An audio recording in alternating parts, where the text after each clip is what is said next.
주님, 당신의 나라를 만들어가는 사람이 되게 하여 주옵소서. 당신의 나라를 세워가는 사람이 되게 하여 주옵소서. 당신의 나라를 망치는 사람들이 아니라 당신의 나라를 만들어가는 사람들이 되게 하옵소서. 그래서 당신의 마음을 알기를 원하고 당신의 뜻을 알기 원하고 당신의 뜻을 행하기 원하오니 그렇게 살아가는 저들 되게 하여 주옵소서. 오늘도 주 앞에서 그렇게 기도해 봅니다. 하나님 나라를 꿈꾸고 하나님 나라를 이루게 하여 주시옵소서. 그것이 나의 꿈이 되게 하시고 나의 믿음이 되게 하시고 나의 용기가 되게 하시고 나의 결단이 되게 하여 주시옵소서. 감사합니다. 고마우신 예수님 이름으로 기도드렸습니다. 아멘, 아멘. 오늘은 요한복음 17장 11절에서 17절 말씀 봅니다. 요한복음 17장 11에서 17절.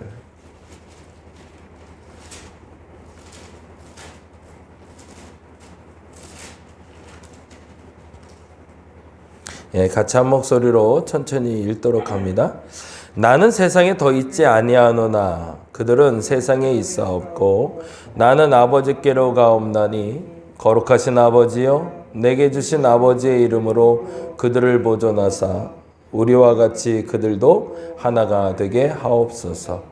내가 그들과 함께 있을 때에 내게 주신 아버지의 이름으로 그들을 보존하고 지키었나이다. 그 중에 하나도 멸망하지 않고 다만 멸망의 자식뿐이오니 이는 성경을 응하게 함이니이다. 지금 내가 아버지께로 가오니 내가 세상에서 이 말을 하옵는 것은 그들로 내 기쁨을 그들 안에 충만히 가지게 하려 함이니이다. 내가 아버지의 말씀을 그들에게 주었사오매 세상이 그들을 미워하였사오니 이는 내가 세상에 속하지 아니함 같이 그들도 세상에 속하지 아니함으로 인함이니이다. 내가 비옵는 것은 그들을 세상에서 데려가시기를 위함이 아니요 다만 악에 빠지지 않게 보존하시기를 위함이니이다. 내가 세상에 속하지 아니함 같이 그들도 세상에 속하지 아니하였사옵나이다. 그들을 진리로 거룩하게 하옵소서. 아버지의 말씀은 진리니이다. 아멘, 아멘. 어제 이어서 예수님의 기도 부분을 보고 있는데요. 예수님의 영화롭게 한다라는 단어를 어제 좀 봤다면 17장 1절과 17장 10절에 영화롭게 한다, 영광스럽게 한다라는 단어를 가지고 어제 말씀을 좀 나눴고요. 오늘은 보존하신다라는 단어로 같이 이야기를 나누려고 합니다. 그래서 12절에 보면 이렇게 돼 있잖아요. 12절에 내가 그들과 함께 있을 때에 내게 주신 아버지의 이름으로 그들을 보존하고 지키었나이다. 이 보존하고 지키었나이다라는 부분에 좀 줄을 쳐놓을게요. 보존이라는 단어와 지킨다는 단어가 같은 뜻으로 사실은 사용되고 있는데 반복되고 있어요. 성경에서 반복되는 단어는 강조가 되죠. 아브라함아, 아브라함아 라고 물으실 때처럼 보존하고 지키었나이다 라는 단어는 예수께서 제자들에게 하셨던 가장 중요한 사역 중에 하나라는 겁니다. 그리고 사실 이렇게 얘기합니다. 그러면 예수님이 어떻게 하기를 보존하고 지키셨는가에 대해서 설명하는데 그 보존하는 것에 대해서 이렇게 얘기하죠. 15절입니다. 같이 읽어볼게요. 내가 비옵는 것은 그들을 세상에서 데려가시기를 위함이 아니요 다만 악에 빠지지 않게 보존하시기를 위함이니이다. 이 부분을 강조하고 계세요. 이게 왜 중요하냐면 우리는 세상과 분리된 존재가 아니라 세상 속에 빛을 비추는 존재라는 얘기를 하시는 거거든요. 애들이 위험한 데 가서 놀지 않게 하려면 위험한 데 아예 가지 못하게 하면 되죠. 근데 위험하다, 위험하지 않다를 우리가 구별할 수가 없는 세상이에요. 사람들에게 속임을 당하지 마라. 착한 애들하고만 놀아 라고 얘기하잖아요. 근데 어디 착한 애들하고만 놀 수 있나요? 못 놀아요. 어떻게 그게 구별이 되겠어요? 불가능하다는 얘기죠. 하나님이 사실은 우리를 보존하려면 가장 좋은 방법은 가장 안전한 지대에 넣어놓고 감옥에 가다 놓듯이 그냥 가다 놓으면 돼요. 그러면 오염될 일도 없고 볼 일도 없고 쓸 일도 없고 그렇게 살면 되죠. 그게 행복하다라고 사람들은 생각하는 거죠.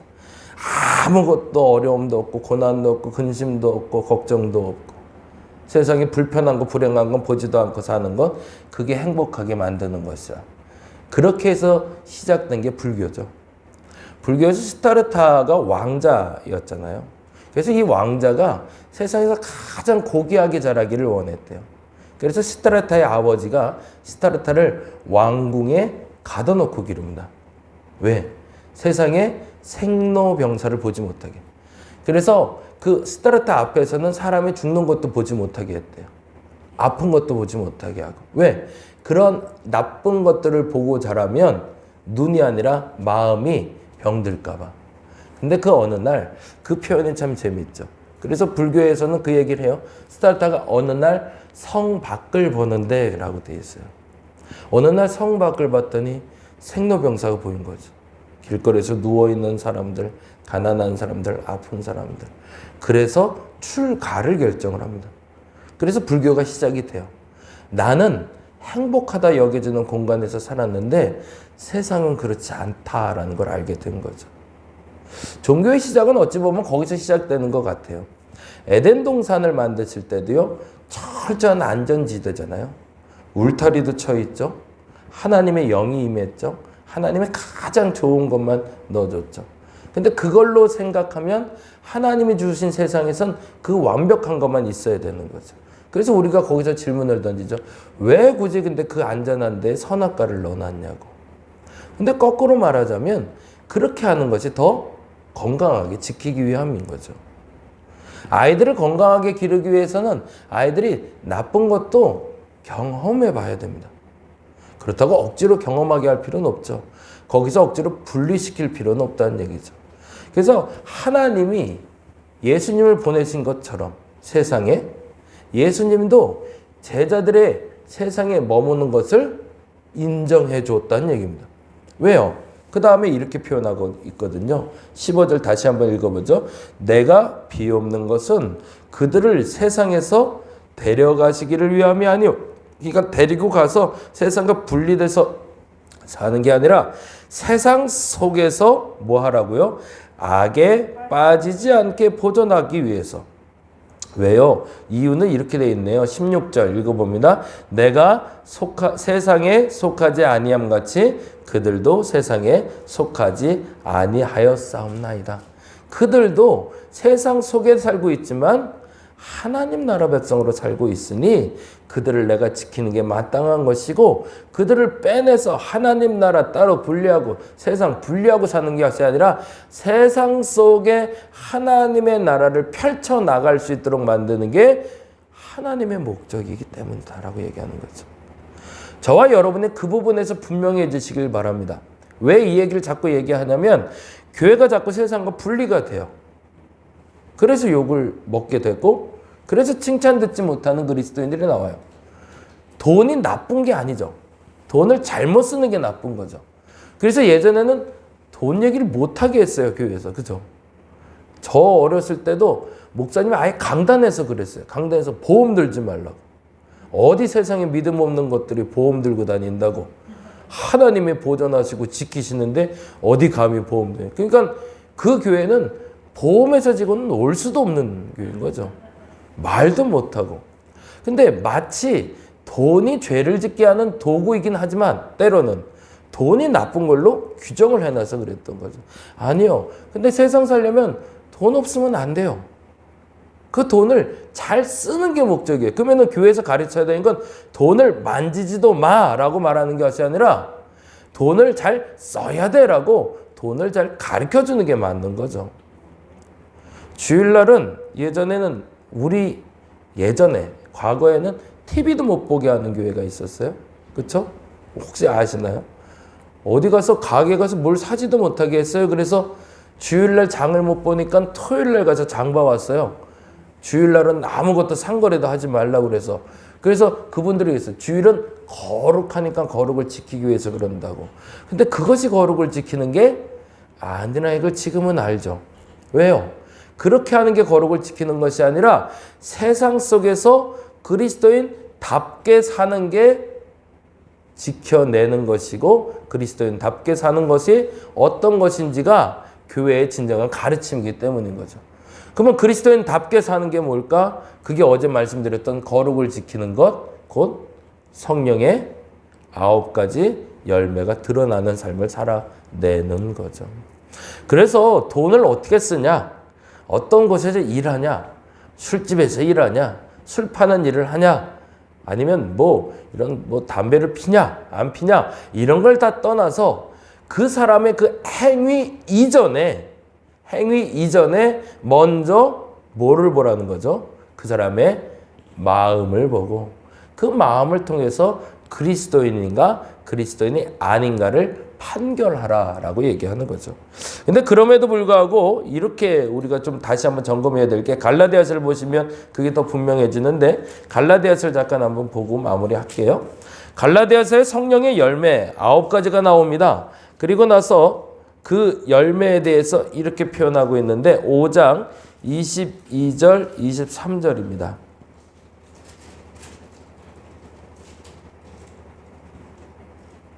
육체의 일과 성령의 일을 표현하고 있는데 육체의 일에 대해서는 17절부터 21절까지 설명했다면 22절에서 23절까지는 성령의 열매를 얘기하고 있어요. 그러면 육체의 소욕이 먼저 볼까요? 19절에 보니까 이렇게 돼 있죠. 같이 한번 읽어보죠. 육체의 일은 분명하니 곧 음행과 더러운 것과 호색과 거기를 줄쳐놓으세요. 분리가 됩니다. 그리고 우상 숭배와 주술과 원수 맺는 것과 분쟁과 시기와 분냄과 당짓는 것과 분열함과 이단과 투기와 술 취함과 방탕함이라고 되어 있는데 음행과 더러운 것과 호색은 육체적으로 드러나는 죄를 얘기한다면 우상 숭배부터 방탕함까지는 그 마음에서 영적으로 짓는 죄들을 얘기하고 있어요. 그러니까 음행, 더러운 것, 호색은 사람과의 관계 속에서 몸을 더럽히는 걸 얘기한다면 우상숭배부터 방탕함까지는 나를 더럽히는 걸 얘기하고 있습니다. 그리고 나서 다음과 같은 얘기를 하세요. 이 같은 일을 하는 자들은 하나님 나라를 유업으로 받지 못할 것이래요. 그러면 아까 요한복음의 표현대로 하면 하나님 나라 백성으로 보존되지 않았다는 얘기가 되는 거죠. 그리고 하나님 나라에 보존될 수 있는 사람들에 대한 얘기할 때 5장 22절에서 23절에 이렇게 얘기합니다. 같이 읽죠. 오직 성령의 열매는 사랑과 실학과 화평과 오래 참음과 자비와 양성과 충성과 온유와 절제니 이 같은 것을 금지할 법이 없느니라. 그게 우리가 알고 있는 성령의 9가지 열매입니다. 근데 더 중요한 건 이 9가지 열매가 드러나야 될 장소가 어디냐는 거예요. 지금까지 우리는 이거를 배우고 이거를 실천하는 것이 교회라고 생각해 왔던 거죠. 근데 아니요. 교회가 아니라 세상인 거죠. 교회 안에서 사랑하고 교회 안에서 기뻐하고 교회 안에서 평안하고 교회 안에서 오래 참고가 아니라 교회 안에서 이 성령의 9가지 열매에 대해서 배우고 익히고 경험한 후에 어디 가서 이 성품을 드러내라는 얘기예요? 예, 세상에서 드러나라는 얘기입니다. 그게 하나님이 보존하는 방식이라는 거죠. 근데 우리는 어떻게 하냐면 교회 안에서만 사랑해요. 교회 안에서만 기뻐해요. 그리고 교회 안에서만 오래 참으면 좋은 사람이에요. 교회 안에서만 봉사를 해요. 그거 아니죠. 그래서 제가 지난주에 우리 청년들 성경 공부할 땐 그 얘기를 했어요. 이게 나중에 오해가 생기진 않았으면 좋겠는데 11조에 대한 얘기를 했어요. 11조를 하는데 내가 건강한 마음으로 11조를 했어요. 그랬더니 그 교회에서 그 11조가 참 귀하게 쓰이는 걸 알게 됐어요. 그러면 11조를 참 하고 싶죠. 왜요? 그 비용이 어떻게 귀하게 쓰이는지 아니까. 근데 만일에 어느 날 양 목사가 돈 쓰는 걸 보니까 못 믿겠는 거예요. 11조를 했는데 저 큰 돈을 가지고 저렇게 장난질하면 안 되지라는 생각이 들었어요. 그러면 갈등이 오는 거죠. 11조는 내 교회에 한다고 배웠는데 이걸 해야 되나 말아야 되나 고민이 되기 시작하는 거죠. 그래서 지난주에 청년들한테 제가 그렇게 해요. 만일에 여러분이 11조를 하는데 그 어느 날 양 목사가 잘못한 게 들통이 나면 어떻게 하라고 그랬을까요? 그때부터 하지 말라고 그랬어요. 우리 교회 하지 말라고. 그쵸? 우리 교회 하지 말라고 그랬어요. 그때부터 우리 교회 하지 말라고. 그럼 어디다 해야 될까요? 하나님께 해야죠. 방법은 뭘까요? 첫째는 작은 교회나 필요한 교회가 기도하고 찾아지면 거기다 흘려보내시면 돼요. 마땅히 써야 될 곳, 필요한 곳으로 흘려보내시면 돼요. 첫째는 교회. 그래서 하나님의 성전에서 하나님의 일을 하는 사람들과 함께 그 예물이 귀하게 쓰일 수 있도록 만들어주라는 거죠. 그런데요, 목사님 하고 질문을 던질 수가 있어요. 도통 못 찾겠어요. 그 좋은 교회를. 근데 더 큰 건 문제가 뭐냐면 금액이 커요, 목사님. 이렇게 되죠. 작은 교회에 10만 원, 20만 원, 11조, 100만 원 괜찮아요. 근데 어느 날 작은 교회에 내가 11조가 1억이 넘어요. 근데 그 돈을 작은 교회에 이렇게 퉁성퉁성 주면 작은 교회가 병들어요. 그 돈을 어떻게 써야 될지 모를 때가 있거든요, 가끔. 그럴 때는 어떻게 하냐는 거죠. 그게 세상에서 이 성령의 9가지 열매가 드러나도록 11조를 하는 거죠. 그때부터. 한 교회에 일방적으로 그 돈을 다 내서 그 교회를 병들게 하는 유혹의 도구로 쓰지 말고 그 비용을 마음껏 세상에 환원해서 세상의 빛으로 변화될 수 있도록 그리스도인들이 사랑이 참 많구나. 그리스도인들이 자비가 참 많구나를 드러낼 수 있는 비용으로 사용하라는 얘기입니다. 그래서 우리가 많이 하는 대로 록펠러가 11조 많이 했던 사람으로도 유명합니다. 근데 록펠러라는 사람이 11조를 교회에만 했을까요? 그러면 그 교회는 망했을 거예요. 그 많은 비용을 록펠러가 11조를 계산하는 재정 담당자가 따로 있었다고 그러잖아요. 그만큼 돈이 많았다는데 그 돈이 일방적으로 자기가 섬기는 그 교회에 일방적으로 다 들어가 버렸다면 물론 그 교회에서 잘 운영을 해서 잘 썼으면 문제가 안 되겠죠. 근데 그렇게 됐으면 그 교회는 병들었을 겁니다. 우리가 하나님이 주신 것을 가지고 어떻게 살아가야 되는지 드러나는 결과물을 지금 얘기한 건데 근데 더 중요한 건 이 결과물이 드러나기 전에 내 마음 자세가 무엇이어야 되는가를 성경은 성령의 9가지 열매라고 얘기한다는 거죠. 너희가 11조를 하면서 감사하지 않는다면, 기쁨이 없다면, 사랑이 없다면, 자비함이 없다면 드리지 못하면 못하다는 거고. 그러나 정말로 정성껏 드린 것이 그 교회 내에서 귀하고 아름답게 잘 사용되고 있다면 그 교회를 잘 섬기며 베풀면 되는 거고. 근데 만일에 이 물질이 내가 가진 것이 하나님 앞에가 아니라 이 세상에서 마땅히 쓸만한 장소가 보인다면 마땅히 그곳으로 흘러가게 하는 것도 건강하다는 거죠. 그래서 저는 궁극적으로 제가 만일에 정치 목사가 된다면 정치를 할 수 있는 도구를 제공해 주신다면 제일 먼저 하고 싶은 게 그거예요. 우리 감리교회에서 만약 아마 안 할 거예요. 하게 되면 제일 먼저 하고 싶은 게 뭐냐면 전국에 있는 감리교회 11조를 한 곳으로 좀 다 모았으면 좋겠어요. 큰 교회, 작은 교회 불문하고 그거를 소위 균등하게 나눴으면 좋겠어요. 필요에 따라서. 그래서 어느 교회는 11조가 몇억, 어느 교회는 몇십원 이렇게 되지 말고 공평하게. 그러면 1차적으로 사라질 게 아마 작은 교회는 사라질 거예요. 미자립 교회라는 건 없어질 거예요. 최소한. 그리고 두 번째, 그 비용이 그 교회의 재정과 목사들 그리고 그 교회가 운영하는데 부족하지 않게 11조가 흘러가서 돈이 남으면 어떻게 하면 될까요? 그때 이제 사회에 돌리는 거죠. 그래서 세상의 빛과 소금의 역할을 감당할 수 있도록. 근데 저는 자신하는 게 제가 이렇게 계산해 본 건 아니지만 11조만 그렇게 잘 쓰면 세상에서 교회들이 욕먹지는 않을 것 같아요. 큰 교회는 그걸 너무 많이 쌓아놔서 문제고요. 작은 교회는 그게 너무 없어서 문제가 사실은 되거든요. 잘만 나누면 충분히 잘 쓸 수 있거든요. 요한복음 17장에서 예수님은 그래서 이렇게 마무리하고 있습니다. 다시 한번 읽어보죠. 16절 같이 한번 읽어보고 17절 읽고 마무리합니다. 16, 17절 다시 한번 읽겠습니다. 내가 세상에 속하지 아니함 같이 그들도 세상에 속하지 아니하였사옵나이다. 그들을 진리로 거룩하게 하옵소서. 하나님 아버지의 말씀은 진리니이다. 그러면 그 거룩하게 하는 방법이 뭘까? 앞서 말한 대로 15절에 다만 악에서 빠지지 않게 보존되는 거죠. 여러분이 들고 있는 그 도구가 거룩의 도구가 될 수 있도록 마음속에는 성령의 9가지 열매를 품고 사시고 그 9가지 열매가 표면적으로 드러날 수 있는 행동이 저와 여러분에게 있기를 간절히 바랍니다. 그래서 정말 그리스도인답게 보존되고 있다고 들을 수 있는 저와 여러분 되시기를 간절히 바랍니다. 기도하겠습니다. 주께서 주신 성품을 가지고 있다면 그 성품으로 무엇을 해야 되는지를 알아가기 시작합니다.